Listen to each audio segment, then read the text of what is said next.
Bienvenidos a Radio Uruguay, bienvenidos a La Máquina de Pensar. ¿Cómo andan? Espero que anden bien. 19:03 arranca La Máquina de Pensar aquí con Juan Core en controles de emisión, en una semana que viene surtida a todas las artes, en fin, y porque sobre todo vamos a hablar al final del programa, viernes 31 de marzo a las 19:30 horas, obviamente va a salir un programa grabado, pero vamos a estar en Salto inaugurando la exposición sobre Borges, una exposición de caricaturas e ilustraciones, y la vamos a inaugurar con una mesa redonda en torno, le pusimos de título, ¿no? Borges, la biblioteca imaginaria, con los profesores Sara Martínez, Fernando Rocha, Pablo Márquez y Leonardo Martínez. Al final de este programa llamaremos a Salto para hablar con Pablo Márquez, pero bueno, simplemente para decirle a los amigos de Salto que están todos invitados el viernes 31 ahí en el Palacio Córdoba, Uruguay 202, obviamente todo el mundo conoce lo que es el Palacio Córdoba, la Casa de Gobierno allá en Salto. Dijimos todas las artes, bueno, ayer estuvimos hablando con Nelson Díaz sobre conversaciones con Darno Jans, y hoy vamos a hablar de una novela, la última novela de Daniel Mella. ¿Cómo le va, Daniel Mella? Muy bien, ¿y a vos? Bien, aquí andamos. Me alegro. A punto, preparando todo para irnos para Salto. Daniel Mella apareció con esta novela. Tu anterior obra era un libro de cuentos, Lava, que tuvo mucho éxito, sacó muchos premios.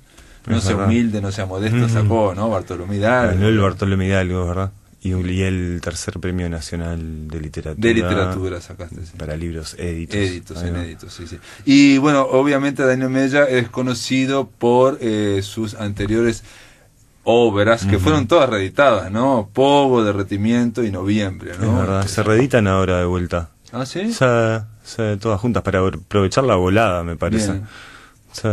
Miramos, y todas por porque hubo una Noviembre que había salido con Irrupciones, es verdad, eso fue en 2010, ahí va. Y ahora salen las tres medias juntas ahí. Miramos. Sí, va a estar bueno. Bueno, en esta novela tuya como que hay un corte, digamos, con toda esa obra anterior, entre otras cosas porque es una especie de experiencia de autoficción que está verdad, ¿no? Es cierto. Sí, para mí hay un corte y al mismo tiempo es como que esa novela contiene a las otras de algún modo, porque las menciona... cuenta la cocina de la escritura y cuenta la cocina de la presentación, algo que yo no sabía, no desconocía, y yo dije, pero es increíble porque uno tiene la idea de Uruguay, viste, como que un país que cuesta editar, en fin, una serie de cosas, y Daniel Mella hace sus dos primeras novelas, se las muestra a alguien y salen en el mismo mes. Sí, tal cual. Por dos editoriales distintas. Tal cual. Es algo muy difícil que ocurra. Es muy extraño. Para alguien que no había editado antes, y estamos hablando de los 90, porque ahora se edita mucho, y en aquella época... Claro, eso es verdad. Eso fue en el 95 que yo le llevé un manuscrito a un profesor, a Cristian Kupchik, mi profesor del taller de redacción, y que él me dijo que eso era una novela y que merecía publicarse, y que se la llevó a Aymara. Después Ricardo Henry leyó Derretimiento y se la llevó a Lebrero, que se la llevó a Trilce.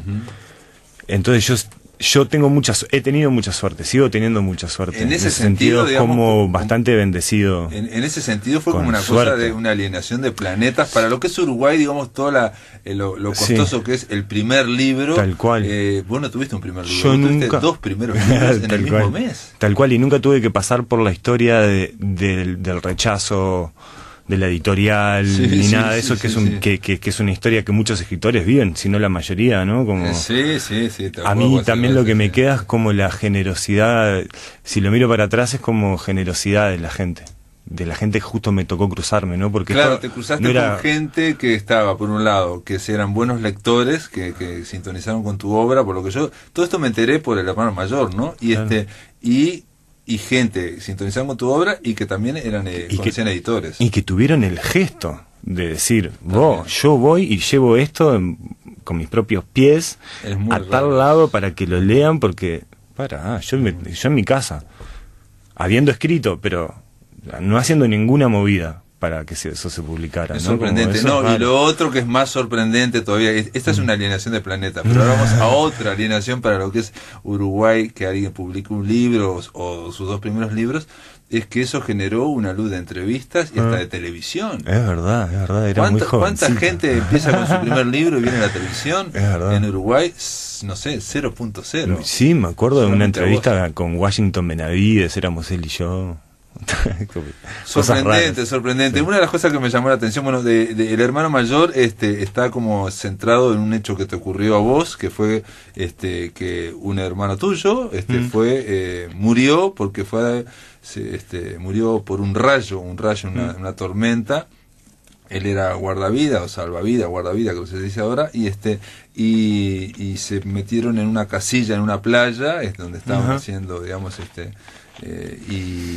y aparte que se metió con una amiga, una compañera, en fin, la novia de ese momento, y él murió atravesado por ese rayo y ella no. Es verdad. Aparte me pasó algo increíble, cuando yo lo estaba leyendo, lo comenté, y esas cosas que tiene Uruguay, surgieron otra gente fuera de la literatura que me dijeron, sí, yo lo conocí, sí, no. Claro.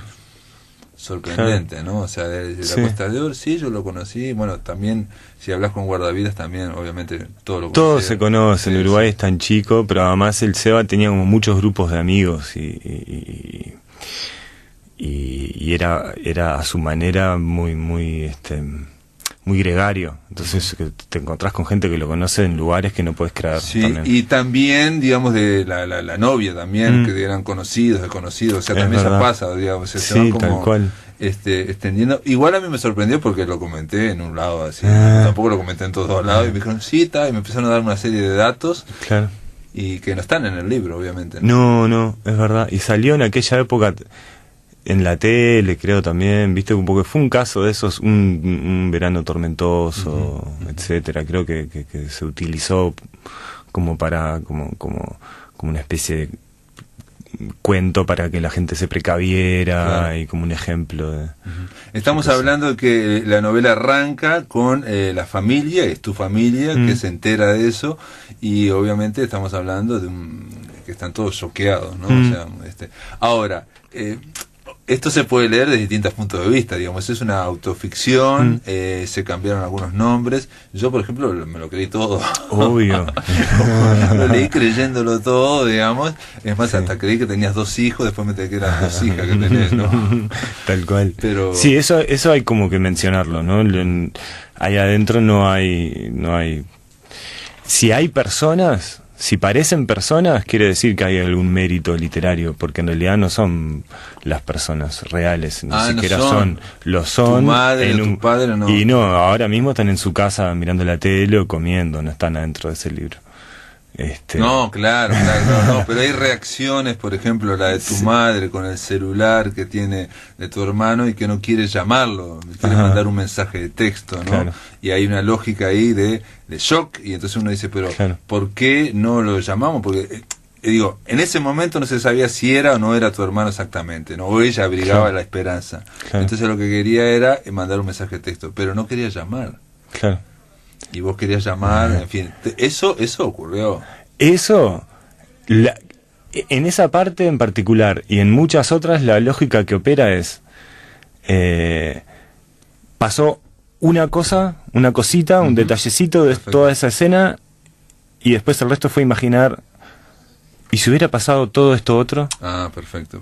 Por ejemplo, si queremos entrar en como la estrategia imaginativa. ¿Sabes por qué? Porque, digo, esa reacción totalmente irracional y totalmente difícil de entender de alguien que quiere comunicarse a ver si es él o no es él, ¿no? Pero le quiero mandar un mensaje de texto para que él conteste por SMS, pero no quiero llamar por teléfono. Porque si yo llamo por teléfono, me va a decir que no es, digamos, ¿no? Claro. Eso me pareció muy verosímil, digamos, pareció muy... Eso, claro, eso denuncia un buen escritor. Bueno, muy buen escritor, muy bien. Bueno, la verdad que, porque en esos momentos... Me encantaría revelarte todos los secretos de esto. Perfecto, capaz que en algún momento me tiento. Pero viste que hay un escritor que yo leí mucho, que es Emanuel Carrer, y una de las cosas que dice él, y yo creo que también, digamos, como que al hacer crónica o hacer autoficción, tiene chapa para inventar... Claro. lo que sea, porque la realidad es mucho más irracional de lo que aparece en los libros, claro. ¿no? O sea, la gente cuando está choqueada dice cosas increíbles, digamos, claro. ¿no? O sea, mínimas, ¿no? Claro, el desafío que a mí se me planteaba era ese más o menos en este libro, ¿no? Era como encontrar esa línea donde hay cosas que suceden en la así llamada realidad, que no son transferibles a un libro, o al menos no por mí. Claro, sí. Entonces, la realidad es muy intensa y es muy compleja. Sí, si te pones a explicar, y hay veces que no es literaria. ¿Viste? Que no tiene efecto literario. Sí, que no funciona en el papel, porque el papel es otro mundo. Claro. Entonces, para que funcione en el papel hay que trastocarla, hay que distorsionarla. Entonces, para mí era, bueno, ¿cuál es la distorsión exacta para que pasen las dos cosas al mismo tiempo? Que funcione como literatura y que parezca que también pudiera funcionar en la vida real. Claro. Que pareciera que pueda funcionar en los dos lados, ¿no? Porque está claro en libros, está claro en muchos libros de cualquier autor, no se me viene ninguno a la mente ahora, que hay cosas que solo podrían funcionar en una página y no en la vida real, claro. ¿no? Pero en un caso como un libro como este, el interés es que justamente parezca que pudiera funcionar en la vida real, que parezca que hay un sinceramiento, que no solo haya sinceramiento, sino que parezca que lo hay. Sí, de acuerdo. Que no solo haya desnudez, sino que parezca que hay desnudez, ¿no? Bueno, pero la desnudez, digamos, cuando uno empieza a poner sobre la mesa cosas muy íntimas, eso ya es una marca de desnudez, digamos. Obviamente nunca es total la desnudez, siempre te guardas algo, obviamente, lo sabemos. Pero, por ejemplo, una de las marcas que a mí me pareció más verosímil, y te voy a decir una cosa que es una muy, muy secundaria, ¿no? Pero muy secundaria, es cuando vos estás hablando del Daniel Mella, que editó esos dos primeros libros, esa Alienación del Planeta que dijimos ahora al principio, y me llamó la atención que dijeras, viene la prensa, y me puse a leer entrevistas de escritores para prepararme. Claro. Eso es una línea, ¿no? Pero estás mostrando una hilacha importante, claro, digamos, ¿no? O sea, claro. ¿no? Porque todo escritor tiene cierta, ¿no? Imagen, bla, bla, bla, pero nadie dice que en realidad todo el mundo está leyendo, uy, a ver, ¿qué voy a contestar? Obvio, para decir cosas interesantes, ¿no? Porque uno en realidad es terrible burro, no sé.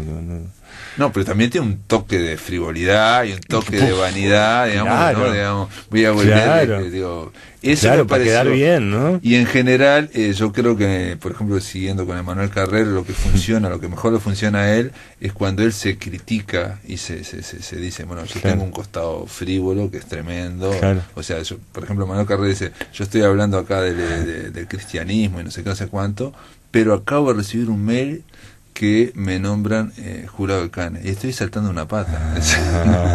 Claro. O sea que, claro, es duro lidiar con eso. Bueno, pero él al agredirse, a criticarse tanto, o sea, de decir, soy un patán de última, ¿no? Que yo creo que esa es como capaz que una de las claves que puede haber en un libro o en ese estilo de narración, ¿no? Como una de las posibilidades para uno de poder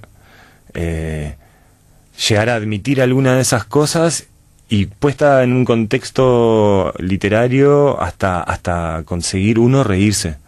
Claro. De eso, decir, ay, mirá qué boludo, claro, ¿no? Y, qué alivio poder confesarlo es de alguna manera. Es una señal de fortaleza, ¿no? Sí, poder mostrar una debilidad es una señal de fortaleza, claro. Obviamente, ¿no? Eso sí. Ahora, también ocurre que digamos, no ocurre tanto acá en el hermano mayor, digamos. Vos no me doy mucho palo. No te das mucho palo. Y el riesgo que tiene la autoficción, para mí, ¿no? Esta es una opinión, es lo contrario, no darse palo, que sería la autoconmiseración, claro. No la autocompasión, claro. Porque miren todo lo que me pasó y miren lo que estoy, pobre yo. Y miren lo que pasé, es increíble lo que me pasó, ¿no? Ese es el gran riesgo que tiene la autoficción. Y sí, yo creo que ese es lo peor que puede llegar a pasar, como con autoficción. A no ser que esté hecho como una manera paródica, porque el autocompasivo es una figura burlesca de alguna manera, ¿no? Sí, no es muy interesante, pero bueno, hay no gente es muy que interesante pero como personaje, que a no ser que sea llevado al extremo está. Claro, ¿no? La pero... lágrima negra, así, tatuadas. En los casos, claro. No, todo lo que le pasa como si fuera Woody Allen. Y en tu caso, para escribir El hermano mayor, vos dijiste que en un momento lo largaste. También dijiste que mandaste un mail a Ricardo Henry. Y contando la tragedia. Sí, sí. Y que él de alguna forma olfateó en ese, ¿no? En ese, tal cual, en ese texto, dice, tal cual. No lo vayas a convertir en un héroe, o sea, me encajó esa, porque sí. vio que había un impulso literario, ¿no? Claro. O sea, de contarlo. En realidad la muerte, la tragedia es muy literaria, ¿no? Es como muy y la muerte convierte a la gente en como los saca de este mundo, los convierte en personajes, como más patentemente, ¿no? De repente son todos eran todos unos ángeles, eran todos buenísimos. Yo creo que la muerte lo que hace es que los congela, digamos, claro. Dejan de vivir y, claro. Y a estar congelado esa imagen, uno la empieza a proyectar y a atribuir y a sacarle lo que quiere, digamos, ¿no? Tal cual. Y como no se mueven, tal cual. no interactúan, no se mandan, ¿no? Claro, no pueden defenderse. No puede mandarse grandes cagadas tampoco, tal digamos, cual. Por decir, hablando pronto y mal. Tal cual. Daniel, esperamos un poco, vamos a hacer una pausa, amigos. Estamos en La Máquina de Pensar, conversando con Daniel Mella en torno a esta novela que se llama El hermano mayor, que está editada por salió el año pasado y ha tenido muy, pero muy buena recepción. Esto después de la pausa hacemos aquí en La Máquina de Pensar. En el aire de Radio Uruguay, La Máquina de Pensar.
Jardín de Buceo Invisible, ustedes saben, Buceo Invisible, mañana jueves va a estar en el Teatro Solís, cumpliendo, digamos, o festejando los 20 años. Amigos, estamos en La Máquina de Pensar, estamos conversando con Daniel Mella en torno a El Hermano Mayor, esta novela que, no sé, empezamos hablando muy literariamente, está bien, ¿no? Es un programa de literatura, pero aquí como que, y vos dijiste como que en esta novela habla de la escritura, pero estamos hablando que el tema es un tema muy salado, el que dijiste, ¿no? O sea, es la muerte de tu hermano, ¿no?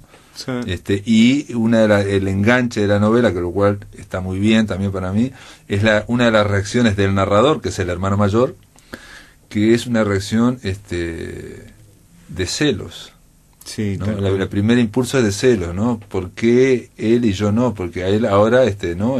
La atención es, o sea, estamos hablando que por lo que surge la novela, o el personaje de la novela, el hermano que murió, tenía muchísimas cualidades y llamaba muchísimo la atención, y el narrador, el hermano mayor, no llamaba tanto, si se quiere, pero esa es la visión que tienen todos los hermanos de todos los hermanos en todo el mundo, ¿no? Entonces surge con ese impulso que, si se quiere, es un impulso negativo. Sí. Los celos, ¿no? Sí. O sea, ¿no? Yo quisiera estar, por otro lado, totalmente irracional. Nadie quisiera estar en el lugar del accidentado, ¿no? Claro. Sí, yo sentía que iba a escribir algo sobre la muerte de Seba, ni bien sucedió, como ya lo empecé a sentir, y no sabía bien cómo, ni qué, ni cuándo, y en un principio tenía como una noción de que la muerte de Seba era solo suya. Tenía como una noción de capaz que eso que iba a escribir iba a tratarse acerca de él o acerca de su muerte. Y en realidad, cuando tuve acceso como a ese sentimiento, a esos celos, cuando tuve acceso a admitirme o a confesarme eso, unido con la culpa, con estos sentimientos negativos, unido al dolor que yo sentía por su muerte, cuando me di cuenta de que su muerte también me había pasado a mí, cuando me di cuenta de que el libro no iba a tener que ser solo sobre él, sino capaz que principalmente sobre mí, o sobre nuestra relación, cuando me di cuenta de que una de las claves irónicas que iba a hacer que el libro funcionara era que justamente, casi como un humor negro, ¿no? Como el hermano mayor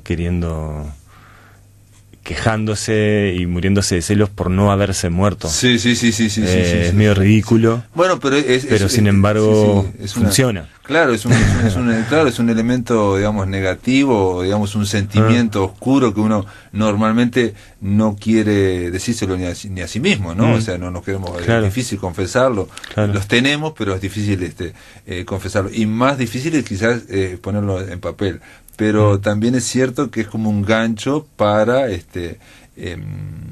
la narración, ¿no? Claro. Es en parte además como mirarlo todo eso desde el otro lado, ¿no? Que es mucho más divertido y mucho más ambiguo, o tiene mucho mayor potencial dramático un hermano que se siente celoso de la cantidad de gente que va al velorio del que se murió, que alguien que que se siente mal, o está compadeciéndose por lo mal que sufrimos todos. Esa es la distorsión a la que me refiero. Capaz que puede pasar en la vida real eso. A mí no me pasó, por lo menos no era consciente en ese momento, ¿no? De que me estaba pasando durante esos días, los días inmediatos a la muerte de Seba. No era un sentimiento que yo tuviera, pero cuando miré para atrás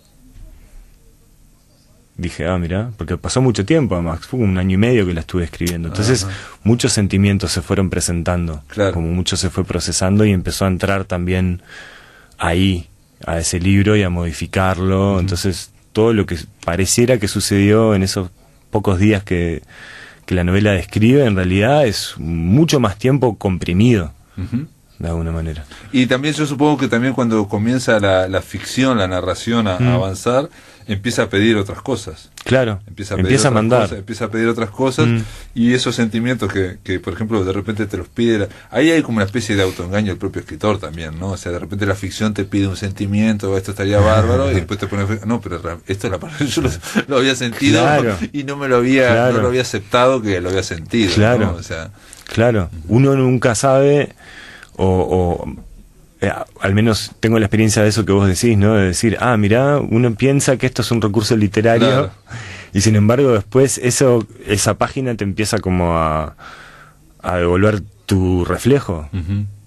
O sea que en realidad no era una cuestión puramente, por así llamarlo, estética. La madre reacciona acá en la novela cuando él dice, yo tendría que haberme muerto en lugar de él porque yo soy el hermano mayor, no sé cuánto, y entonces dice, siempre las cosas son con vos. Claro, claro. Y ahí también está el ego también, ¿no? Del escritor o digamos del narrador, digamos, todo tiene que ver con vos. Un caprichoso, un maníaco, claro. En ese sentido, ese es el enganche para tratar de explicar esos sentimientos, digamos, ¿no? O sea que tampoco se pueden explicar, sino que se pueden desarrollar en la narración, digamos, lo explica la narración. Claro. Sí, yo sentía que esos días eran días en los que todo estaba permitido también, ¿no? Como realmente todas las distintas posibles manifestaciones de las personas, de los sentimientos, del dolor, etcétera, como pueden llegar a ser de lo más variadas y extremas. Ese también es un ambiente de alguna manera ideal para una historia, para un libro, un lugar donde realmente todo puede suceder. Claro, porque en ese momento, digamos, como pasan las grandes tragedias, la vida parece que se detiene, la vida cotidiana, la vida común se detiene, y todo el mundo está haciendo una especie de reflexión o de viendo sobre todo frente a la propia finitud, ¿no? Frente a la propia muerte de uno. En realidad, digo, todo el mundo llora la muerte de un ser querido, pero tiene que ver con la muerte de uno. Y una de las cosas que dice el narrador una y otra vez es que siempre estuviste pensando en la muerte, digamos, desde chiquito, ¿no? Sí, que yo pensé que eso es una característica de muchos escritores, digamos, ¿no? O sea, recuerdo haber leído o escuchado a Onetti decir eso, que el de chico cuando se enteró lo de la muerte, todos los días pensaba y iba caminando por la calle, iba pensando, diciendo, vos te vas a morir, y vos también te vas a morir, y vos también, iba señalando a todos, ¿no? O sea, y Lebrero, por decir otro, le hacen una entrevista y él dice que no pasa un solo día sin pensar en la muerte. Claro, sí, es así, me parece, ¿no? Yo no sé si tiene que ver con los escritores en particular, pero creo que yo lo identifico como uno de los momentos en los que, cuando empezó la muerte a presentarse en mi vida, y la empecé a pensar, y etcétera, como la siento como una especie de, a ver cómo se diría, una generadora de conciencia, ¿no? El darse cuenta, la presencia, el sentir la presencia, el aceptarla, el admitirla en el campo perceptual de uno, por así llamarlo, genera mayor conciencia sobre, bueno, de última le da un contorno a esto, claro, ¿no? Como la que le da el contorno a la vida, por así llamarlo. Ahora en general, viste, se dice también que cuando pasan cosas de estas, digo, esto voy a decir un lugar súper común, dice, no, tengo que replantearme mi vida, no puedo estar haciendo todo, porque digo, ahí haces la reflexión, haces el replanteo, y después lo que hace la gente a los 3 o 4 días se olvida, o a la semana, o a los 2 meses, y vuelve a lo mismo, a ese anestesiamiento en el cual nos vivimos, donde nos preocupamos por, mirá, el recibo la UTE, o por, mirá el ómnibus como tardó, no sé cuánto. Sí, es extraño eso que pasa, ¿no? Es como el último, como un regalo que te dan los que se mueren, como el último regalito que te dan, que es, por un momento te muestran bastante claro qué es lo que importa y qué no. Claro. Sí, sí, sí. ¿Viste? Redimensiona todo. Sí. Redimensiona todo. Por unos días tenés razón, porque te podés volver a caer en la de siempre, el hábito y la rutina, y darle bola de vuelta a los problemas laborales y todo como si fuera no sé qué. Sí.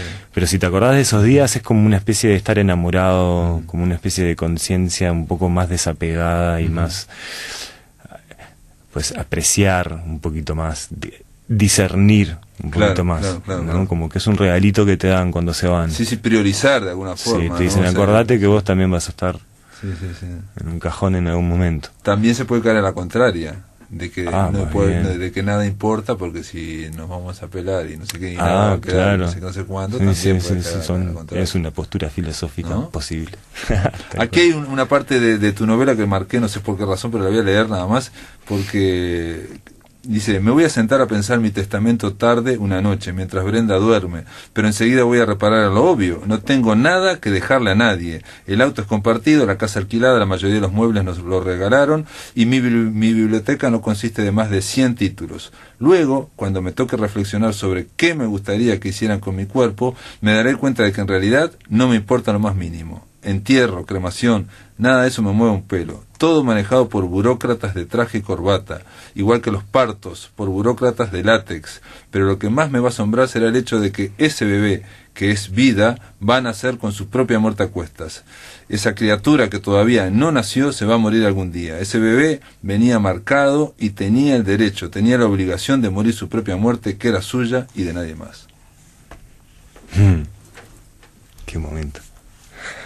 Es muy fuerte, ¿no? Esa parte es muy fuerte también, ¿no? Se está hablando de un bebé que, bueno, que murió al año, no sé qué, y también estás hablando de tus hijos, y entonces de que del temor, y ahí viene también la carga de temor que yo creo que es que nos puede agobiar, ¿no? Frente a la muerte. Sí, tal cual, el temor, la ignorancia, ¿no? Yo recuerdo ese momento del el embarazo de mi primera hija, que me asombró. Nunca pensé que me fuera a encontrar reflexionando sobre la muerte en un momento que supuestamente es como pura vida, como la expresión más no sé qué. Sí, la vida ciega aparte. Claro, ciega, y sin embargo en ese momento, hasta mismamente, ¿no? Ponerme a decir, yo no tengo ni siquiera la más mínima consideración de qué quiero que se haga, como facilitarle las cosas a la gente que queda atrás de última, ¿no? Como ya tener algo escrito, ponerle, ¿no? Pensar que pienso que no me voy a morir nunca, que estoy viviendo como si fuera a ser eterno, que voy a dejar esto cuando sea viejo,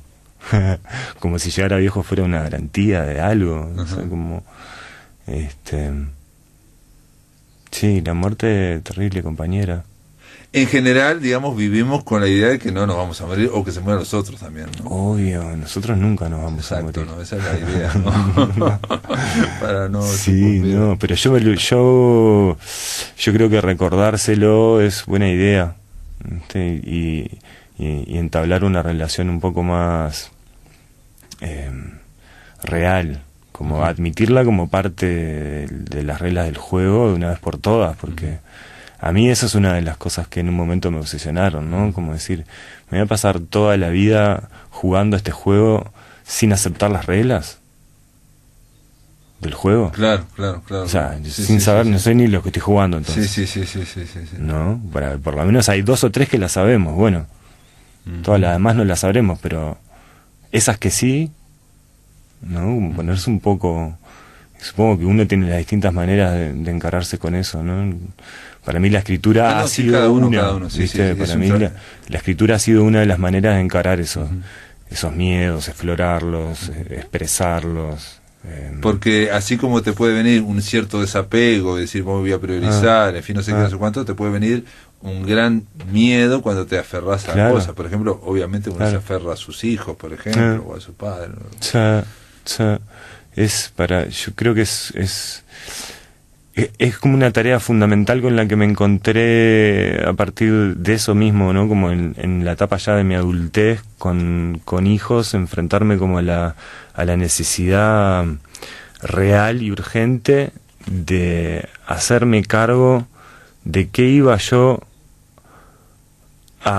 cómo iba yo a procesar ese terror a que un hijo se te muera, porque es una de las cosas que sentís cuando tenés un hijo, es De repente tu función es cuidar y hacer que esa criatura viva, ¿no? De un día para el otro, que tenga que comer, etcétera, etcétera, etcétera, y que no se te muera. No más. Que no se te muera ni por negligencia, ni que no se te muera nunca, es más. Como que me parece que el orden es que primero se muera uno, claro. Que es el orden que está también del hermano pero mayor, ¿dónde, y ese tal orden cual, está escrito. Pero ¿dónde deja eso? ¿Dónde queda el amor en todo eso? Porque muchas veces pareciera que el temor expresara y fuera parejo al dolor, al amor, perdón. Que cuanto más uno ama, más uno teme. ¿Tiene que necesariamente ser así? ¿Realmente ese es el amor, o el amor no está implicado más en el viaje de aceptar profundamente la muerte de uno, la muerte del otro, y en poder contemplar al otro como un ser realmente pasajero, como es en un punto, o al menos, ¿no?, en el cuerpo en el que está? Somos pasajeros. Como al mismo tiempo hacer como una cosa de esto del amor que tiene, de la cosa apegada, y al mismo tiempo y simultáneamente el movimiento contrario, ¿no? Como el movimiento de desapego, el movimiento de liberar al otro de tus miedos, de lo que le vaya a pasar. ¿No? Sí, pero también de liberarte de tus miedos, ¿no? Sí, para empezar, digamos, la carga que tenemos todos son los miedos, que incluso muchas veces no los decimos, o no los decimos, no los confesamos ni a nosotros mismos. Porque al final, si te da tanto miedo que se te mueran los pibes, terminás hasta incluso sintiéndote como odiándolos un poco por generarte ese miedo, ¿no? A los que naciste no paro de temer continuamente todos los días, no sé. Es fuerte eso, me acuerdo de chiquito, ¿viste? Ir a checar a ver si estaban respirando mientras dormían, como un fanatismo así, claro. Te vienen como esos pánicos, así. Dos preguntas. Vos, para encarar este libro, ¿leíste otros libros de autoficción? Digo, porque también coincide que hay una especie de, no sé si moda o corriente que ha llegado a Uruguay, que en el planeta está de hace 15 años por lo menos hace 15 años, pero el año pasado alguien dijo, creo que fue Gabriel Lago, dijo, ahora se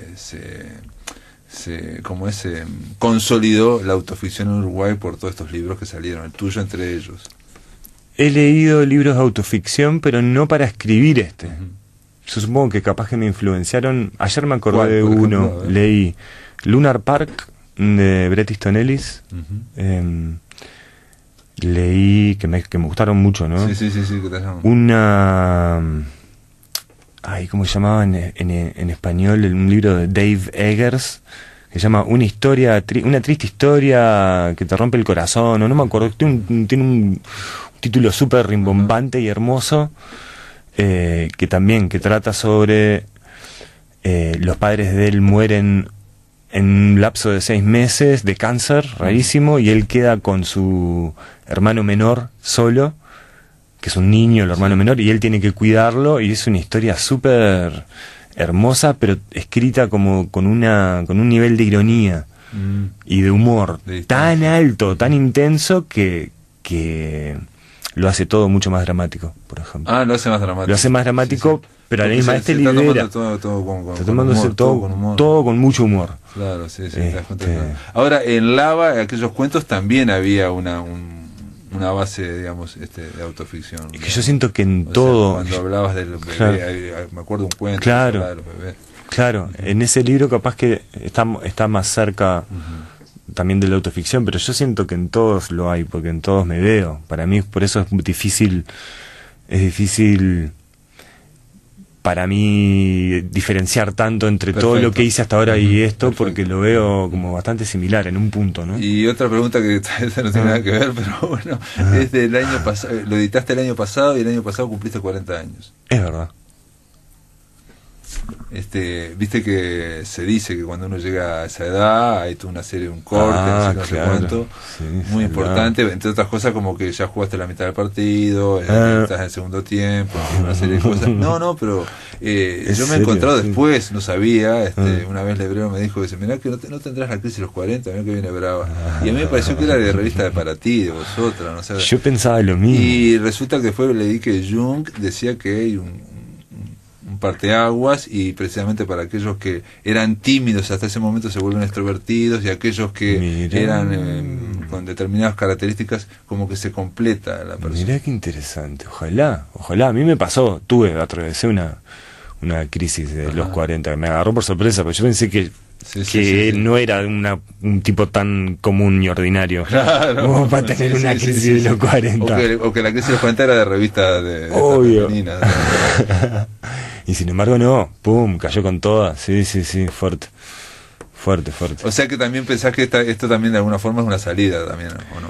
Y a mí me entré como en un momento de crisis con el libro sin terminar y no lo pude volver a tocar por 3-4 meses hasta que no hube remontado un poco, ¿viste? Y haberlo terminado de escribir me ayudó a salir de ese bajón. La crisis, que en general la crisis también es en el I9, ¿no? No es que en el 40. Sí, no, es ahí, es en el pasaje. Claro, cuando se termina la década tal cual. Y aparece. Bueno, no sé, Daniel Mella, este libro da para hablar más, pero bueno, da para hablar muchísimo más, pero se nos terminó el tiempo. Bueno, además, muchas gracias por invitarme, me encantó. Gracias por estar acá, Daniel. Dale. En el aire de Radio Uruguay, La Máquina de Pensar. Muy bien, amigos, ahora en este tercer bloque que quedó un poco corto, estamos llamando a Salto. Allá está el profesor Pablo Márquez. Pablo, ¿estás ahí? Sí, aquí estoy. Un gusto estar hablando con ustedes. Pablo Márquez va a ser uno de los profesores, uno de los amigos que nos va a acompañar en la mesa redonda Borges, una biblioteca imaginaria, con la que vamos a inaugurar este viernes 31 a las 19:30 horas en el Palacio Córdoba. Vamos a hablar, la idea es hacer una linda charla en torno a Borges. La tertulia va a contar también con la presencia de los profesores Sara Martínez, Fernando Rocha y Leonardo Martínez. Pablo, yo lo que les planteé más o menos es que cada uno hablara unos 10 minutos, máximo 15, para ir, digamos, largando ideas en torno a este escritor infinito, ¿no? En tu caso, ¿ya pensaste? ¿Tenés alguna idea? Sí, bueno, en mi caso pensaba, digamos, retomar algunas reflexiones e impresiones que había tenido en cuenta alguna vez en uno de mis primeros artículos en una revista literaria. Pero lo interesante es que al releer tanto el artículo, ¿no? Como a Borges mismo, y sobre todo releer el artículo a ciertos años de distancia, bueno, ahí ya me di cuenta que reví muchas de mis posiciones al respecto. Y por eso en ese sentido está bueno, es un lindo desafío. Incluso nos propusimos los colegas comunicarnos más o menos los títulos, pero no hablar mucho al respecto de qué iba a tratar cada uno, a fin de que fuera una sorpresa, ¿no? O sea, que sea también, justamente, y por tratarse de Borges, una suerte de celebración de lo inusitado. De tal manera de alentar la tertulia, la charla, la discusión en definitiva. Sí, te digo, lo que hicimos en Fraiventos, el encuentro Borges que hicimos en Fraiventos, Lisa Bloch dijo, de Bear, en un momento dijo, esto lo que tiene de bueno es que fue un auténtico coloquio, en ese sentido de que cuando uno va con una idea, encuentra otra idea, no es que cambie, sino que se enriquece, se matiza. En tu caso, Pablo, vos sos profesor de literatura, pero sos también profesor de historia, que de alguna forma también la historia, no voy a decir que es lo fundamental en Borges, pero es una de las patas fundamentales, la historia argentina, la historia, digamos, de esa barbarie, digamos, que había. Entonces, y aparte lo que hace Borges con la historia, ¿no? O sea, ¿no? El narrar la historia, en fin.